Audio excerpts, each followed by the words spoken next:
ఓం కేశవాయ నమః, ఓం నారాయణాయ నమః, ఓం మాధవాయ నమః, ఓం గోవిందాయ నమః, ఓం విష్ణవే నమః.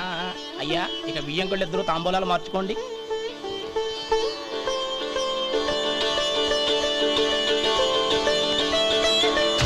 ఇదేంటి 45,000 ఉన్నాయి?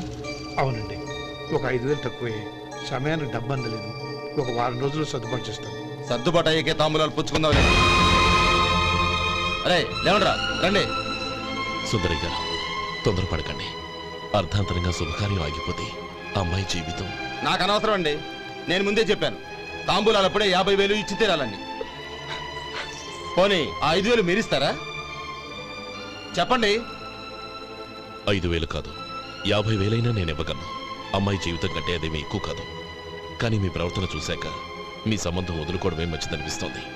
ఇక మీరు దయచేయండి. అరే గోపాలం, ఏమిట్రా ఇది? నువ్వుండ్రా, ఇంకా నిలబడ్డారే. మీరు మనసు మార్చుకున్నా మేము మాట మార్చుకోవడానికి సిద్ధంగా లేము. వెళ్ళండి,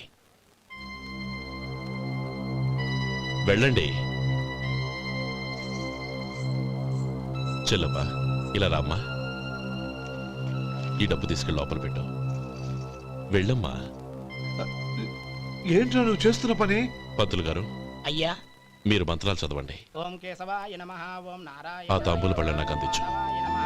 గోవిందాయ నమః, ఓం విష్ణవే నమః.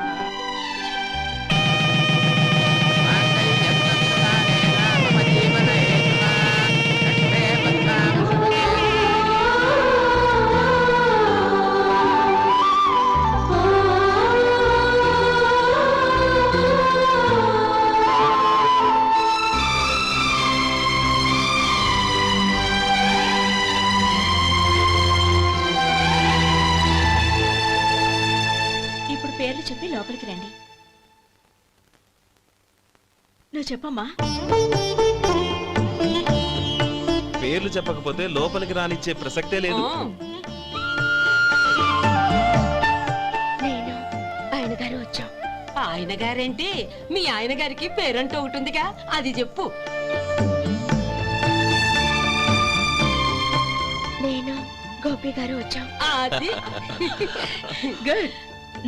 ఇప్పుడు మీరు చెప్పండి మరిది గారు. అదేంట్రా ఆడపిల్లలు అలా సిగ్గుపడతావు? తను చెప్పలేదు, చెప్పరా. నేను తను వచ్చాం. ఏమ్మా, నీ పేరు తనా? మీ అందరికి తెలుసు కదా, మళ్ళీ ఎందుకు చెప్పడం? ఈ పప్పులే ఉడకం. మా చెల్లెలు చెప్పలేదు, మీరు చెప్పాలి. గౌరీ, వదిలేవే. ఏం కుదరదు, చెప్పాల్సిందే. నేను సుమతి వచ్చాం. ఆగండి ఆగండి, పళ్ళెల్లో డబ్బులేసి వెళ్ళండి. ఇదిగోరా.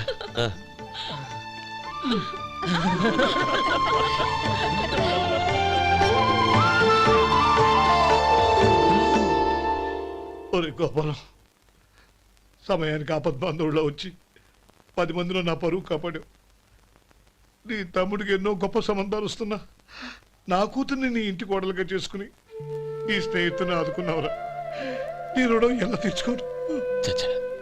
స్నేహితుల మధ్య క్షమాపణలు, కృతజ్ఞతలు ఉండకూడదురా. రే ఊరుకో. ఏంది మళ్ళీ అప్ప? ఇప్పటికే 200 రూపాయలు అప్పు, మళ్ళీ అప్పు కావాలా? ఇదిగో ముందు నువ్వు చొక్కాయి పక్కన పెట్టు. అబ్బాయి వద్దండి, అసహ్యంగా ఉంటుంది. ఏ నీకేమన్నా గజ్జి తమర వగైరా రోగాలున్నాయా? అబ్బాయి అలాంటి ఏమి లేవండి, మొత్తం డబ్బు రేపు ఇచ్చేస్తాను. అదేం కుదరదాయి. ఇవాళ డబ్బన్నా కట్టు, చొక్కా అన్న ఇప్పు. ఇంకొకసారి ఆలోచించండి. ఏంద్రా ఆలోచించేది? నువ్వు ఇప్పుతావా, నన్ను ఇప్పమంటావా? ఆగండి, వద్దులండి. మరి ఇప్పు. నేనే ఇప్పుతా.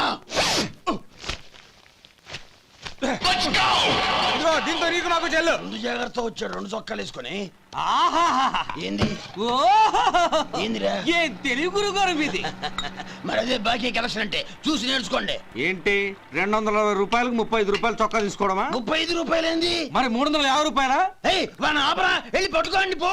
ఏంటి పట్టుకునేది? ఆడు బస్సు ఎక్కడము, బస్సు వెళ్ళిపోవడం అన్ని అయిపోయినాయి. నాకు జీతం పెంచవు గానీ డబ్బులన్నీ దొబ్బెట్టుకో. ఇక నువ్వు అధిక ప్రసంగం చేయమాక. ఈ షర్ట్ నాకు నచ్చింది. నచ్చితే అల్వా అల్వా అల్వా.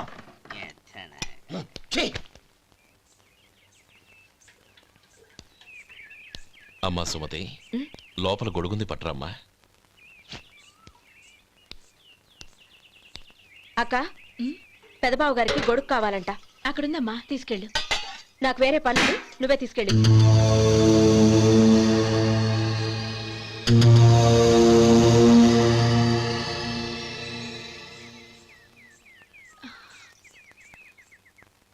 బావగారు ఉమ్.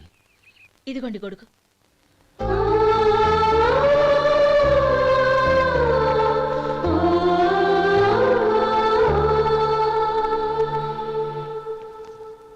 నమస్కారం పెద్దాయన. ఆ. ఇక్కడేం చేస్తున్నారు?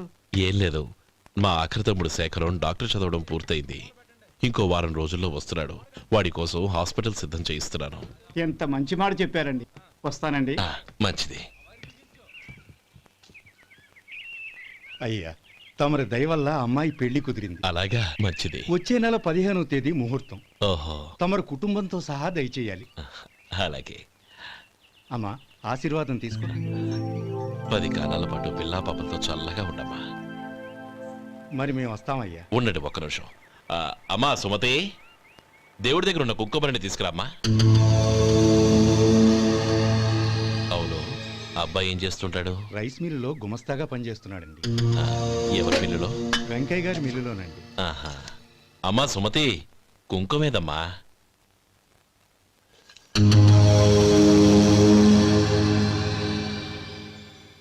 అన్నయ్య,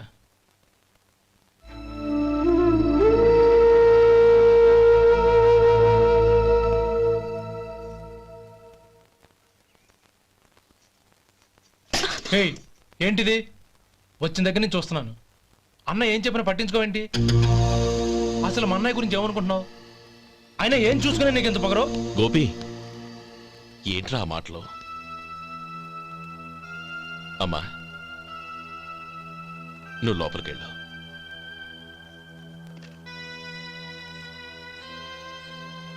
రే గోపి, కొత్త కదరా, ఎందుకలా కంగారు పెడతావు?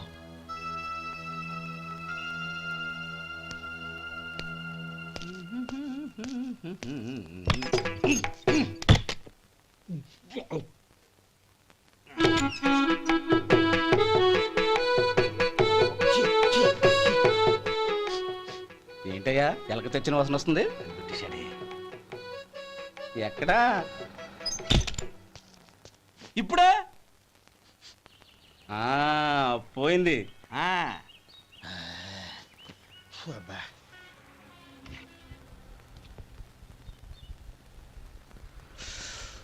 ఏమయ్యా, కాలు ఇలా ఊగుతూ ఉంటే టిఫిన్ ఎలా చేసేది? నా కాలు ఊగడానికి నువ్వు టిఫిన్ చేయడానికి ఏంటి సంబంధం? నేనంటుంది నీ కాలు గురించి కాదయ్యా, మరి ఈ కాలు గురించి. ఆ ముక్క ముందే చెప్పొచ్చుగా. ఉడతలో బిగ్గేసిన తాట్యంకలాగా బొచ్చు నువ్వును. ఒరే సొంటి, ఆడి కింద ఒత్తెట్టు. అలాగే.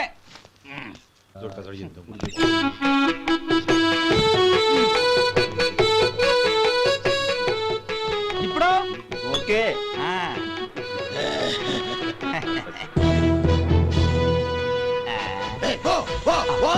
ఎన్నిసార్లు చెప్పాలి నీకు? ఒకసారి ఏదో బుద్ధి లేదు. కడుపు కడదన్నావు, గడి తిన్నావా? పోతకి పో పో పో పో పో. అబ్బా,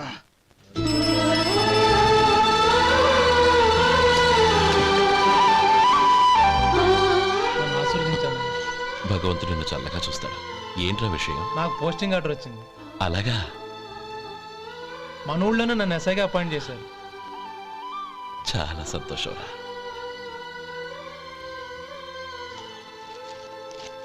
అన్నయ్య, నాకు కాదురా, ముందు మీ ఆవిడికి పెట్టు. ఇదంతా అమ్మాయి అదృష్టం. నీకు ఉద్యోగం రావాలని ఎన్ని నోములు నోచిందో, ఎందరు దేవుళ్లకు మొక్కిందో. వెళ్ళి మీ ఆవిడికి పెట్టు. అరే, ఏంటమ్మా ఇది? లేదు బావగారు, నా మొహం చూస్తే ఎలాంటి పనైనా నాశనం అయిపోతుందని, నేను నష్ట జాతకురాలని మా నాన్న ఎప్పుడు అంటుండేవారు. అదే నా మనసులో నాటుకుపోయింది. ఆ రోజు మీరు కుంకుమ భరిని అడిగినప్పుడు శుభమా అంటూ పెళ్లి చేసుకోబోయే ఆ పిల్లకి నా చేతులతో కుంకుమ ఇచ్చానంటే ఎక్కడ శుభం జరుగుతుందోనని భయపడ్డానండి. అందుకేనండి మీరు బయటికి వెళ్తూ గొడుగు అడిగినా ఇవ్వకపోవడం, ఎవరు రాకపోవడం. అంతేగాని నా బతుకులో వెలుగు నింపిన మిమ్మల్ని అవమానించేంత దుర్మార్గురాలి కాదండి. అరే, లేమ్మా. ఏంటమ్మా ఇది? చిన్నపిల్లల. లేదండి, నాకు అదృష్టం ఉందని, నా పూజకు ఓ విలువ ఉందని మొట్టమొదటిసారి అందు మీరే. ఈ క్షణమే నా ప్రాణాలు పోయినా పర్వాలేదు బావగారు, ఆ ఒక్క మాట చాలు. ఊరుకో. మంచి చెట్లకు మనుషులే కారణమైతే ఇక గుళ్ళెందుకు, దేవుళ్ళెందుకు? పిల్లెదురొస్తే అశుభమని, నక్కతోక తొక్కితే శుభమని అంటారు. అలా అయితే అందరూ ఇళ్లలో నక్కల్నే పెంచుకోవచ్చుగా. అలా ఎందుకు చేయరు? మంచి చెడు అన్నది మనుషుల మనసుల్లో ఉంటుందమ్మా, ఆశీర్వదించే చేతుల్లో కాదు. ఇక మీదట నేనెప్పుడూ నీ కళ్ళలో నీళ్లు చూడకూడదు, సరేనా? రే, అమ్మాయికి తీపి తినిపించు. బిడ్డా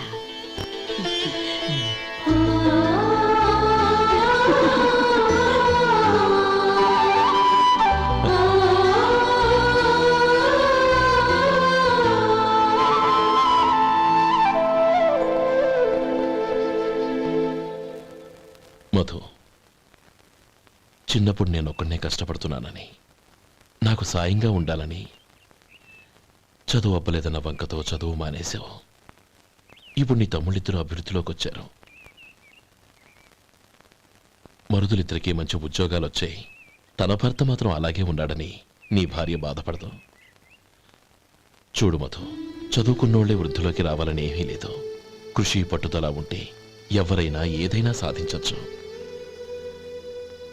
నీకు తెలివితేటలున్నాయి. నువ్వు తలుచుకుంటే కానిదంటూ ఏదీ లేదు. పైగా నీకు సాయిగా మేమందరం ఉన్నాం.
రా బాబు రా. నమస్కారం అండి. వచ్చే వారి నుంచి 100 పచ్చడి బాటిళ్లు, 100 మసాలా ప్యాకెట్లు ఎక్కువేయండి. అలాగేనండి. మార్కెట్లో మీ ప్రోడక్ట్స్ మంచి పేరు వచ్చింది. చాలా సంతోషం అండి. వస్తానండి. Best of luck.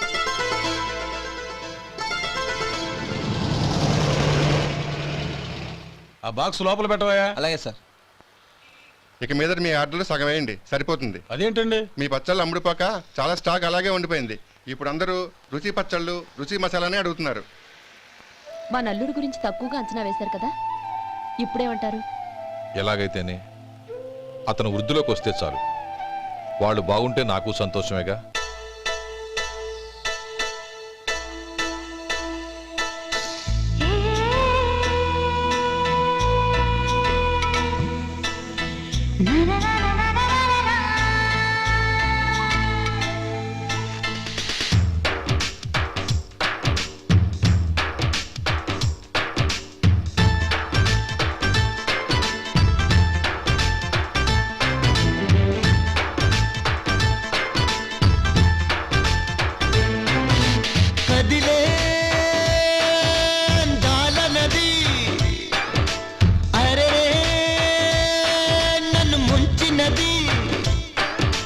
తేలిపోను నేను, ఏ బొడ్డు చేరుకోను, ఈ హాయి బరిదలోనే ఉండే ప్రేమ నొదులుకోను.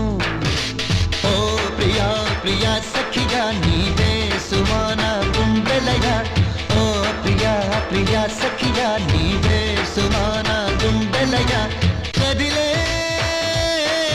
అందాల నది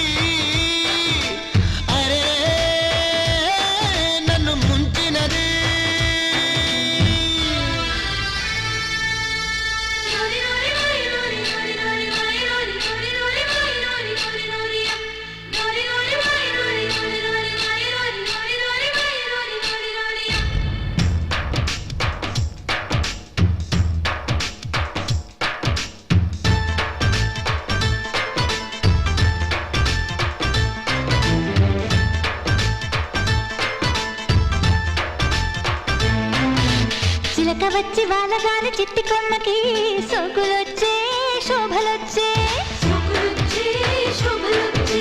ప్రేమ మెచ్చి తాకదాన్ని చిన్ని గుండెకి ఊహలొచ్చే ఊసులొచ్చే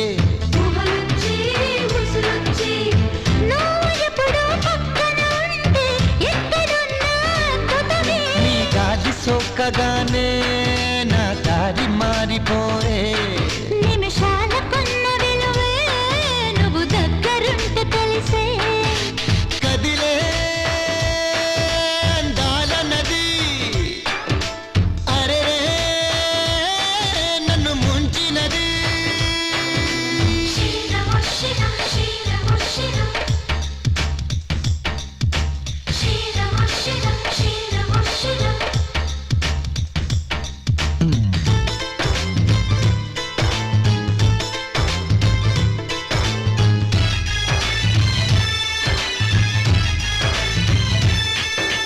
బాణవిల్లు పూల జల్లు రూపు కడితే నువ్వే కాదా నవ్వే కాదా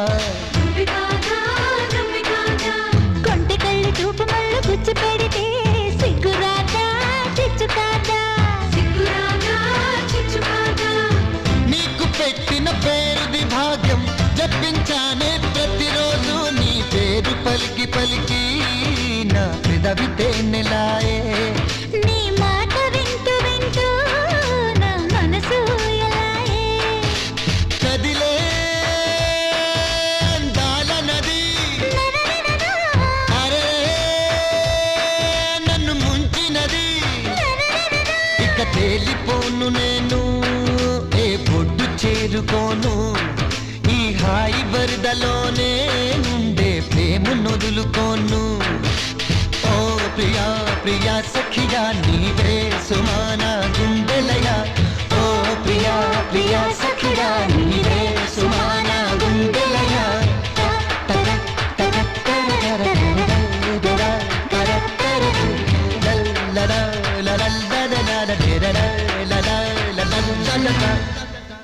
ఎవడ్రా వాడు? ఇన్నాళ్ళుగా వ్యాపారం చేస్తున్నాను, నిన్నగాక మొన్న వచ్చినోడు వాడు నాకు పోటీయా? వాణ్ణి పెరగనివ్వకూడదు. వాణ్ణి ఇక్కడికి రప్పించండి, నేను మాట్లాడతాను.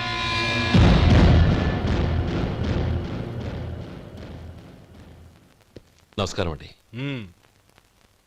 రమ్మన్నారంట? నీ పచ్చళ్ళ కంపెనీ మూసేయాలి. నీకెంత కావాలి? 5 లక్షలు ఇస్తాను. చాలా? 5 లక్షలు కాదు, 50 లక్షలు ఇచ్చినా నా కంపెనీ మూయడం జరగదు. బాగా ఆలోచించుకొని చెప్పు. ఈ వ్యాపారంలో పుట్టి పెరిగినోడ్ని, నాతో పోటీ పడకు. నా చేతి కింద 6,000 మంది పనిచేస్తున్నారు. ఆంధ్ర మొత్తం నాకు బ్రాంచులు ఉన్నాయి. నేనే మార్కెటింగ్ చేయలేకపోతున్నాను. ఆఫ్టర్ ఆల్ ఒక కుటీర పరిశ్రమలా పెట్టుకొని నువ్వెలా మార్కెటింగ్ చేయగలవు? 6,000 మంది వర్కర్స్ని పెట్టుకుని ఆంధ్ర మొత్తం బ్రాంచీలున్న మీరే నా కంపెనీ చూసి భయపడుతున్నారంటే నా సరుకులో నాణ్యత ఉందనేగా. ఆ నాణ్యత ఉన్నంత వరకు నాకెవరూ పోటీ కాదు. ఈ ప్రపంచంలో నేను ఎక్కడైనా మార్కెట్ చేయగలను. వస్తాను.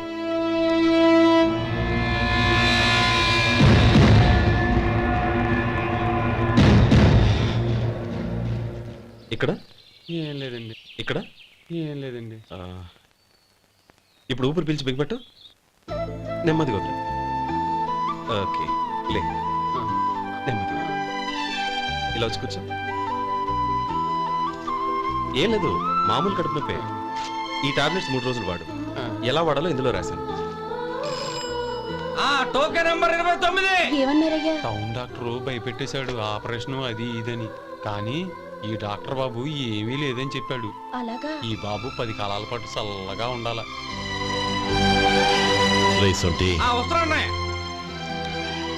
రే, భగవంతుడి దయ వల్ల తమ్ముడు హస్తవాసి మంచిదని అప్పుడే పేరొచ్చిందిరా. తమ్ముడిని దగ్గరుండి జాగ్రత్తగా చూసుకో. పని హడావుల్లో పడి వేళకు భోంచేయడము.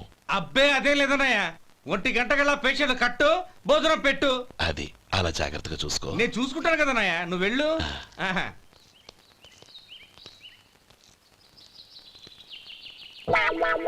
అయ్యో, ఏంటయ్యా ఉంటున్నాడా ఈ దెబ్బలు? ఏదైనా యాక్సిడెంటా? అదేం కాదండి, మరి గోరు కొరికినందుకు ఎలక్ట్రిక్ స్తంభాన్ని కట్టేసి ఇలా రక్తం వచ్చేలా కొట్టారండి. ఊరు కొరికినందుకు ఎలక్ట్రిక్ స్తంభాన్ని కట్టేసి ఇంతలా కొడతారా? వాళ్ళు అసలు మనుషులా రాక్షసులా? చాలా థ్యాంక్స్ అండి. కనీసం మీరైనా అర్థం చేసుకున్నారు. వాళ్ళు అర్థం చేసుకోలేదండి.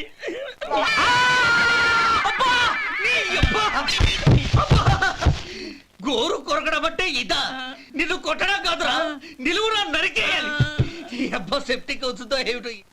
మన 2 ఊర్ల పొలిమేరలో ఉన్న ఈ మల్లికార్జున స్వామి వారి దేవాలయం జీర్ణదశలో ఉందన్న విషయం మీ అందరికీ తెలుసు. ఇన్నాళ్ళు మీ ఊరు వాళ్ళు పట్టించుకుంటారని మా ఊరి వాళ్ళు, మా ఊరి వాళ్ళు పట్టించుకుంటారని మీ ఊరి వాళ్ళు దీన్ని ఇలా వదిలేశారు. ఈ గుడి మీ ఊరికి ఎంత ముఖ్యమో మా ఊరికి అంతే ముఖ్యం. కాబట్టి మన ఇరు గ్రామ ప్రజలు కలిసి దాన్ని బాగు చేయించి కుంభాభిషేకం చేయించాలనే సదుద్దేశంతో ఒక కమిటీని ఏర్పాటు చేశాం. ఈ కమిటీలో 2 గ్రామాలకు సంబంధించిన ప్రముఖులు ఉన్నారు. కమిటీ ప్రెసిడెంట్గా ఎవరిని ఎన్నుకోవాలనే విషయంలో శ్రీ గోపాలరావు గారి పేరు, శ్రీ లక్ష్మీపతి గారి పేరు పరిశీలనలోకి వచ్చాయి. అందువలన మేమందరం బాగా ఆలోచించి తర్జన భర్జనలు చేసిన మీదట శ్రీ గోపాలరావు గారే అన్ని విధాలా ప్రెసిడెంట్ పదవికి అర్హులని ఈ కమిటీ నిర్ణయించ